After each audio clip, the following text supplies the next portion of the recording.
जितने हमारे जज हैं ना, यहाँ पे 2 से 3 यहूदी बिठाओ, यहूदी यहाँ से 2 से 3 हिंदू बिठाओ, 2-3 जजों को क्रिश्चियन को जज बनाओ। सुप्रीम कोर्ट के जो बड़े बड़े पैनल होता है जजों का, आपका निज़ाम सेट हो जाए। बिल्कुल ऐसा ही है। कह रहे हैं इन मुसलमानों को हटा के यहाँ का बंदे का डीएनए चेंज हो गया, बेईमान हरामी करप्ट हो गया।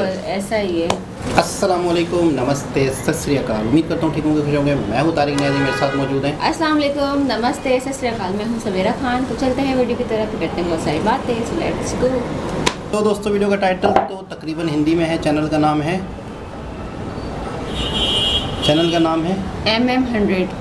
क्या यूनिक नाम है। इंडिया ने मेरे ख्याल से इतना जुल्म सितम नहीं किया था मुसलमानों के जैसे कि ये आज को अपने मुसलमानों पे कर रहे हैं। तो इंडियन जो है वो जो एग्रीमेंट करते हैं वो पूरा करते हैं। हमारे लोग पैसे लेके भाग जाते हैं वहाँ। हम कश्मीर करते हैं और उसी वजह से हमारे इंडिया के साथ ताल्लुकात सही नहीं है। ठीक है ना। गलती मुसलमानों की है। वो पहले तो उनको 47 में आ जाना चाहिए। उन्होंने कहा था कि पाकिस्तान जो है ये कुछ दिन में इंडिया ही बन जाना है। तो डोंट टॉक अबाउट मुस्लिम तो है ही नहीं हम इंडिया में, वो फिर भी मुसलमान। बात करें पाकिस्तान की, तो पाकिस्तान के दिन ब दिन इस्लामिक कंट्रीज के साथ ताल्लुकात खराब होते जा रहे हैं और हमारा हमसाया मुल्क भारत, जिसके लिए हम तासुर रखते हैं कि वो एंटी मुस्लिम है या मुसलमानों से या इस्लाम से जो है वो नफरत करते हैं, उनके इस्लामिक कंट्रीज के साथ ताल्लुकात में बेहतरी आ रही है। क्या कहेंगे आप? नहीं, अभी तक नहीं आई। क्या इंडिया के साथ अभी तक कोई किसी सतह पे कोई तल्लक नहीं कायम हो। किसका? पाकिस्तान का इंडिया के साथ। सर, पाकिस्तान का तो नहीं हो रहा, लेकिन बाकी जो मुस्लिम ममालिक हैं जैसे सऊदी अरेबिया हो गया, दुबई हो गया, ईरान हो गया, अफगानिस्तान हो गया, इनके ताल्लुकात तो इंडिया के साथ बहुत अच्छे हैं। वो वजह ये है कि वहाँ पे डेमोक्रेटिक है। दूसरा, उधर जो एग्रीमेंट करते हैं वो पूरा करते हैं। इधर रोज हुकूमत बदल जाती है, तो कोई कारोबार करे या कोई बिजनेस करे इनके साथ, तो पता नहीं सुबह हुकूमत रहनी है कि नहीं रहनी, तो कैसे इनके साथ वो कर सकते हैं। क्योंकि मैं 40 साल सऊदी अरब में गुजार के आया हूँ। तो इंडियन जो है वो जो एग्रीमेंट करते हैं वो पूरा करते हैं।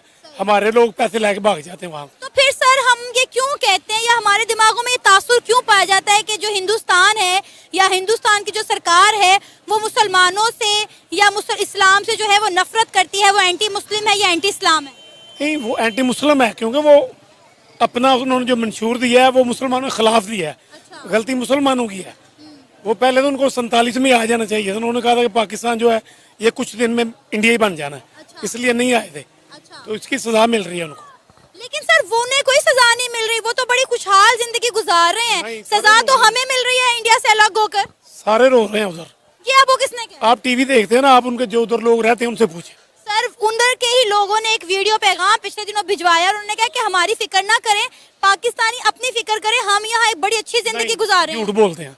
उन्हें क्या जरूरत है झूठ बोलने? क्योंकि सऊदी अरब में मैं रहा हूँ, इंडियन भी मेरे पास काम करते रहे हैं, सिख भी करते रहे हैं, सब परेशान है। अच्छा, इंडिया से परेशान है क्योंकि अपनी मर्जी से वो ना तो नमाज पढ़ सकते हैं, अजान नहीं दे सकते, हर चीज में उनको रुकावट है। कोई मोहल्ले के लोग गुंडे इकट्ठे हो जाते हैं, जहाँ मुसलमान को देखा उनको मारते हैं। यहाँ पे जो मुसलमान रह रहे हैं ना, वो पाकिस्तान से कई ज्यादा मुसलमान हिंदुस्तान में रह रहे हैं। ठीक है, क्योंकि उन्हें वहाँ पे अपॉर्चुनिटीज मिल रही है। वो पाकिस्तान आने का क्यों नहीं सोचते? क्योंकि यहाँ के हालात बहुत खराब है, उन्हें अपॉर्चुनिटीज नहीं मिलनी यहाँ पर। कुछ 10% होंगे जिनको मिल रही है, बाकी सारे नीचे तबका है उनका। पाकिस्तान से भी गरीब है वो। सर, आपको पता है कि हर साल एक रिपोर्ट शाया होती है जिसके मुताबिक ये बताया गया है कि इंडिया ने अपनी गुर्बत पर बड़ा कंट्रोल किया है। कुछ भी नहीं किया। उधर जाकर सड़कों पे जाकर देखें, फिर आपको पता चलेगा। टीवी ना देखें आप। इंडिया का टीवी देखेंगे, वो इतना अच्छा है, उनके कपड़े, उनके मेकअप, हर चीज बहुत अच्छी लगती है। लेकिन उधर जाके देखें, ये देखें पाकिस्तान देखें, माशाल्लाह लोग कहते हैं गुर्बत है, कुछ नहीं है। अभी 2-2 हज़ार का बर्गर खा रहे हैं लोग। अच्छा, आप गए इंडिया? मैं नहीं गया, लेकिन मैं सऊदी अरब में सब इंडियन दोस्त थे मेरे, सारे फैमिली के साथ तल्लुकात थे। अभी भी मेरी बेटी उधर है, उसके सारे उधर उस इलाके में सारे इंडियन रहते हैं। तो उनको कुछ पता नहीं, उनको तो ये बर्गरों का नहीं पता है। अच्छा, चले, नहीं पता उनको। ये इंडियन को KFC और बर्गर का नहीं पता? नहीं पता है। 10% लोग हैं जो शहरों में रहते हैं, उनको पता है। गाँव में जितने लोग हैं हमसे ज्यादा गरीब हैं। अच्छा, ये मैं बात आपसे पहली दफा सुन रही हूँ, वरना मेरा तो आज तक जो कॉन्सेप्ट बना हुआ था वो ये था कि इंडिया जो है बहुत तरक्की कर गया, दुनिया की 5वीं बड़ी इकॉनमी बन गया, अपने लोगों को एजुकेट कर रहा है, IT साइंस हर तरह की सहूलत दे रहा है। देखें, उधर भी अभी जो अरबपति है ना, वो बहुत ज्यादा अरबपति हो गया है। जो गरीब है वो बहुत ज्यादा गरीब हो गया। मैम, पाकिस्तान के जो लोग हैं, ये पाकिस्तान के जो मुसलमान हैं, यूथ है या जो भी यहाँ पाकिस्तानी रहता है, उनमें एक तासुर पाया जाता है कि जो इंडिया है या इंडिया की जो गवर्नमेंट है वो एंटी मुस्लिम है, इस्लाम के मुसलमानों के खिलाफ है। लेकिन ये देखा गया है कि इंडिया के मोदी सरकार के तमाम मुस्लिम कंट्रीज के साथ, जितनी भी दुनिया में मुस्लिम ममालिक, उनके साथ टर्म्स बहुत अच्छे हैं। चाहे वो अफगानिस्तान हो, चाहे वो सऊदीया हो, चाहे वो अरेबिया हो, चाहे वो तुर्की हो, या चाहे वो ईरान हो, या फिर इराक हो। लेकिन पाकिस्तान के साथ उनके टर्म्स अच्छे नहीं है। किस बिहाफ पे फिर हम ये कहते हैं कि हिंदुस्तान या हिंदुस्तान की जो सरकार है वो एंटी मुस्लिम या एंटी इस्लाम है? तो हमारी सरकार जो है उसे क्या कहेंगे, वो एंटी मुस्लिम नहीं है। हमारी जो सरकार है, अपना ही पाकिस्तान है, अपने ही मुसलमान है, वो क्या कर रहे हैं पाकिस्तान, कैसे कैसे नंगा करके लेके जा रहे हैं, पॉलिटिकल विक्टिमाइजेशन हो रही है। ये इंडिया में तो कम से कम नहीं हो रहा, वहाँ मुसलमानों के साथ ऐसा सलूक तो नहीं हो रहा। वो जो है इंडिया में एक तो सबसे बड़ी बात है पॉलिटिकल स्टेबिलिटी है। जिस मुल्क में पॉलिटिकल स्टेबिलिटी होगी, फौज मुदाखलत नहीं करती होगी, और वहाँ पर करप्शन नहीं होगी, और वहाँ पर मनी लॉन्ड्रिंग नहीं होगी, उस मुल्क को सब अच्छा समझेंगे। आप ये मत समझें कि यहाँ पर जब बिजनेस या जो भी चीज़ें होती हैं, ताल्लुकात होते हैं, सिर्फ एक बेसिस में नहीं होते कि मुसलमान या एंटी मुस्लिम या एंटी क्रिश्चियन। और ये असल में जो मुल्क अच्छा होगा, अब इंडिया और पाकिस्तान के मुकाबले में India is a flourishing country. वो हमारे मुकाबले में उनकी डेमोक्रेसी बहुत सही है। हमारे यहाँ स्टेबिलिटी नहीं है। हमारे यहाँ तो मुल्क का हाल क्या है, कन्फ्यूजन है। एक आम बिजनेसमैन, एक आम वो यहाँ पर कोई काम नहीं करना चाह रहा, सब यहाँ से भाग रहे हैं अपना मुल्क छोड़ छोड़ के। तो डोंट टॉक अबाउट मुस्लिम, मुस्लिम तो है ही नहीं हम इंडिया में, वो फिर भी मुसलमान है। वहाँ पर इंडिया में जब रमज़ान आते हैं, रोज़े आते हैं, तो वो सब चीज़ें सस्ती कर देते हैं। हम यहाँ कहने को स्टैम्प तो लगा लेते हैं मुसलमान होने की, लेकिन हम क्या कर रहे हैं, क्या अपने ही लोगों के लिए हमने तो पैलेस्टीन बनाया हुआ है, ये कश्मीर बनाया हुआ है। तो ऐसे मुल्क को कौन अच्छा समझेगा? अब अफ़गानिस्तान है, मुसलमान मुल्क है, लेकिन इंडिया उसे क्यों अच्छा समझता है? इसलिए कि इंडिया भी तो पाकिस्तान के साथ साथ है, बॉर्डर्स एक ही हैं। इंडिया ने अपने बॉर्डर्स नहीं दिए हुए अमेरिका को कि जाओ अफ़गानिस्तान में हमला करो। हमने अपने बॉर्डर्स, अफ़गानिस्तान मुसलमान है, हमने अपने बॉर्डर्स दिए हुए। हाँ भाई, हमारी फ़ौज को भी यूज़ करो, हमारे वो जो हैं अड्डे यूज़ करो, और मुसलमान बहन भाइयों को मारो। और फिर मैम हम कहते हैं कि इंडिया अफगानिस्तान को हमारे खिलाफ वलगरा रहा है। इंडिया जो है वो अफगानिस्तान में जो है वो दहशतगर्दों को प्रमोट कर रहा है कि जाके मुसलमानों को मारो, पाकिस्तान में आकर दहशतगर्दी करो। और फिर हम सारा मलबा जो अफगानिस्तान के साथ हमारे टर्म्स खराब है, उसका सारा मलबा हम इंडिया पे डाल देते हैं। एक्चुअली हमारे तो मुल्क की जो पॉलिसी है, हमारे लोगों की जो सोच है, हम लोग अभी तक बैकवर्ड है। ये जो 40 साल एक चोरों का टोला आया है, जिन्होंने एजुकेशन तो नाम की चीज़ नहीं है, उससे हमारे लोगों को बिल्कुल पीछे कर दिया, बैकवर्ड। इंडिया तो बहुत आगे है, तालीम में भी, हर चीज़ में उनमें अवेयरनेस है।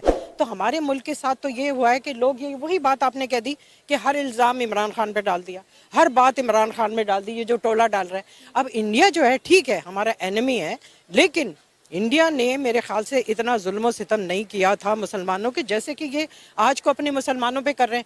इवन के कांग्रेस, अगर हिंदू इतना ख़राब होता तो वो जो कांग्रेस है वो कायदे आज़म के खून के प्यासे नहीं थे। जैसे ये मुसलमान अपने इतना शानदार लीडर इतनी सदियों बाद मिला है, उसके खून के प्यासे हुए हुए।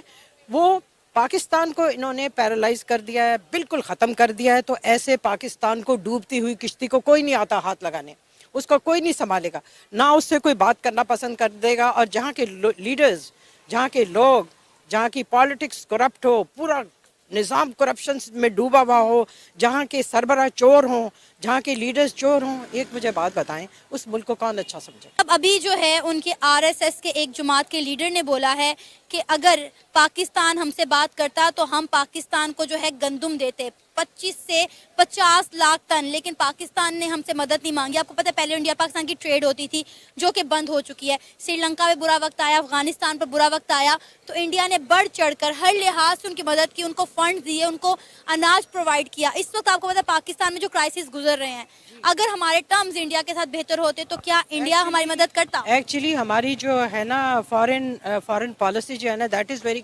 कंफ्यूजिंग। हम कश्मीर करते हैं और उसी वजह से हमारे इंडिया के साथ ताल्लुकात सही नहीं है, ठीक है ना। कश्मीर का तो नाम लेते हैं, कश्मीर को हम ये कश्मीर का, लेकिन कश्मीर को आज तक कश्मीर के लिए कुछ नहीं किया, सिर्फ वर्बली बोलते हैं। उससे दुश्मनियाँ बढ़ती हैं, तो उससे दुश्मनी बढ़ती है। जब आपने कुछ करना ही नहीं है तो चुप करके बैठ जाओ, डोंट डू कश्मीर कश्मीर कश्मीर। वो मुल्क जिसने अपने मुल्क को ही कश्मीर बना दिया, पैलेस्टाइन बना दिया है, तो ये भी मेन वजूहत है कि हमारी जो पॉलिटिकल इकोनॉमिक पॉलिसीज़ है ना, they are very confusing, they are not clear. नमस्कार दोस्तों, आपने इस वीडियो में देखा कि किस तरह पाकिस्तान के लोग को ये बात करते हुए शर्म नहीं आती है कि भारत में जुल्म हो रहा है। उनको चाइना में हो रहे जुल्म दिखता ही नहीं है और उनके देश में खुद बलूचिस्तान के लोग ब्लास्ट के कारण मारे जा रहे हैं। भारत के लोग एक साथ मिलकर रहते हैं, परंतु यह पाकिस्तानी लोगों को समझ नहीं आता। पाकिस्तान के आधे से ज़्यादा लोग बाहर के देशों में जाकर काम कर रहे हैं। भारत के सभी नागरिक अपने ही देश में रोज़गार पाते हैं, परंतु इन पाकिस्तानियों को वहाँ पर बैठे बैठे लगता है कि भारत में तो मुसलमानों पर बहुत जुर्म हो रहा है। इसी प्रकार की वीडियो देखने के लिए इस चैनल को सब्सक्राइब कर ले। जी जनाब।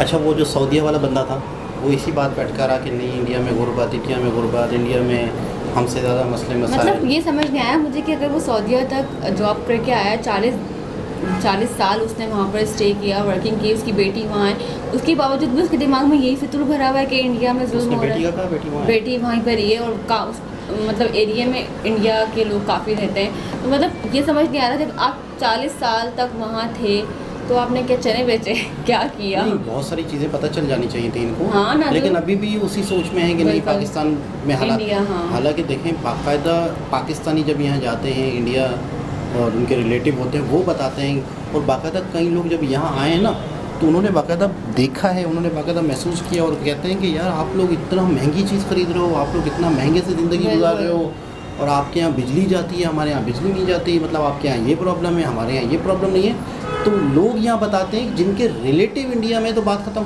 और जो लोग इंडिया से होके आए हैं, पाकिस्तान आए हैं, या टूरिस्ट हैं या विज़िटर हैं या जो भी हैं, हम वीडियोस देख रहे हैं, हमने हज़ारों चीज़ें देखी यार। इतना अंतर है, 200-300 यूनिट बिजली फ्री दे रहे हैं, राशन कार्ड से उनको मिल रहा है, उनके लिए स्कीमें निकाली गई हैं, ख़वातीन के लिए उनको एम्पावर किया गया है, इंफ्रास्ट्रक्चर का काम हो रहा है, रेलवे का निज़ाम इतना बेहतर हो गया, एक से एक मतलब दिख रहा है, आँखों से दिख रहा है, मतलब सामने दिख रहा है कि क्या क्या ट्रेनें चल गई हैं, कितने शहरों में। हमारे यहाँ पे लाहौर में एक मेट्रो है चाइना वाली, चाइना ने की तरफ से जो खरीदी गई है, इंडिया ने अपनी मेट्रो सिस्टम इतना बना लिया, 20 से 25 शहरों में मेट्रो चल रही है। तो सब बुलेट ट्रेनें और तो पता नहीं क्या क्या इंडिया में बुलेट ट्रेन 26 तक में इफ्तिताह होने वाला है, पता नहीं वहाँ से वहाँ क्या से क्या होने वाला है, क्या से क्या हो चुका है। 5वीं दुनिया की बड़ी इकोनॉमी बन चुका है। ऐसे ही थोड़े अगर अपने ही बंदों पे अपने ही मुसलमान और इंडिया हिंदू ये देखेगी तो कहाँ से वो डेवलप होगी कंट्री। और मुझे तो मतलब अगर ऐसा होता तो इतनी सर्विसेज ने निकाली हुई है, राशन कार्ड इतने, मतलब 300 यूनिट फ्री, तो मतलब वहाँ पर कोई मुसलमान कोई हिंदू फांसी लेके अपने आप को मार नहीं रहा होगा। मैं बता तो रहा हूँ कि वहाँ पर अगर इतने मुसलमान है तो कैसे जी रहे हैं, जुल्म हो रहा है। तो यहाँ पर देखो ना, अपने इर्द गिर्द देखो कि यहीं पर ही मुसलमान जो है, अगर यहाँ पर गवर्नमेंट गलत कर रही है और लोगों के साथ गलत करी तो लोग कौन है? मगर मुसलमान और हिंदू वाली बात देखो तो वो खातून ने सही बताया कि हम दूसरे मुसलमानों को क्या, हम एंटी मुस्लिम, हमारे प्राइम मिनिस्टर भी मुस्लिम, हमारी फौज भी मुस्लिम, मतलब पूरी ऑल ओवर कंट्री मुस्लिम है, और हम मुसलमानों पे जुल्म हो रहा है। बिल्कुल आप यकीन करें, बिजली के मद में हमें इतना जुल्म हो रहा है, इतना जुल्म हो रहा है कि आपकी सोच है किस तरीके से हर गरीब आवाम को बिल देना पड़ रहा है, उनकी बिजली काट दी जाती है। क्या हालात हैं, मतलब शहरों में इतने बुरे हालात हैं तो देहातों में क्या बुरे हालात होंगे। ऐसा ही है। खातून ने बड़ा मतलब बिल के लिए कहा कि हमारी गवर्नमेंट, हमारा मुल्क। कल मैं शब्बर जैदी की वीडियो देख रहा था, शब्बर जैदी साहब कह रहे थे कि ये जो जजों पे बात हो रही थी, इंसाफ पे बात हो रही थी, पता उन्होंने क्या कहा? पाकिस्तानी चैनल है, पाकिस्तानी है, वो कह रहे हैं कि मुझे बहुत सारी बातें तुम करने नहीं देते हो फैसल, मैं इंडियन पॉडकास्ट में जा के बातें करता हूँ। मतलब उसको कह रहे थे कि तुम मुझे करने नहीं देते हो। तो तुम बता रहे थे कि जितने हमारे जज हैं ना, यहाँ पे 2 से 3 यहूदी बिठाओ, यहाँ से 2 से 3 हिंदू बिठाओ, 2-3 जजों को क्रिश्चियन को जज बनाओ, सुप्रीम कोर्ट के जो बड़े बड़े पैनल होता है जजों का, आपका निज़ाम सेट हो जाए। बिल्कुल ऐसा ही है। कह रहे हैं इन मुसलमानों को हटा के, जो मुसलमान जज हैं इनको ज़रा हटा के यहूदियों को, काफिरों को बनाओ तो सही जज, आपका मुल्क सेट हो जाएगा। मतलब वो अच्छा, एक बात उन्होंने, मैं ज़िंदगी भर उनकी ये बात नहीं बोलूँगा, बोला हमारा DNA चेंज हो गया। हमारा जो मिसाल के तौर पे एक चीज़ है, कंप्यूटर है, एक मोबाइल है, एक कैमरा है, उसका सॉफ्टवेयर ही बंदा बदली कर दे तो उससे सही होना है। सॉफ्टवेयर ही बदली हो गया, विंडो ही बदली हो गई है, उसका DNA, बोला हमारा DNA ख़राब हो गया। मतलब बहुत बड़ी बात की, जले पड़े हुए बड़े बड़े जो ब्यूरोक्रेट्स हैं, बड़े बड़े बिल्कुल, लोग हैं ऐसा जो ही है, समझते हैं जाहिर सी चीज़ों को, बात है। वो कह रहे हैं यहाँ का बंदे का डीएनए ही चेंज हो गया, बेईमान, हरामी, करप्ट हो बिल्कुल गया। ऐसा ही है। खून में बीमारी तो फिर इंसान क्या उम्मीद रखे। डीएनए जब का वो- मतलब आप बदल गए हो, आपको बिल्कुल। कुछ और हो, आप बेकार हो गए हो, आप फारिग हो गए हो। बड़ा ही कड़क बातें करते हैं शबर जैदी। आपने शायद कभी किसी वीडियो में सुना होगा, उनकी वीडियो पे भी रिएक्शन देंगे, कभी दोबारा किसी और के साथ आपसे मुलाकात होती है। जब तक के लिए ख्याल अल्लाह हाफ़िज़। रखें।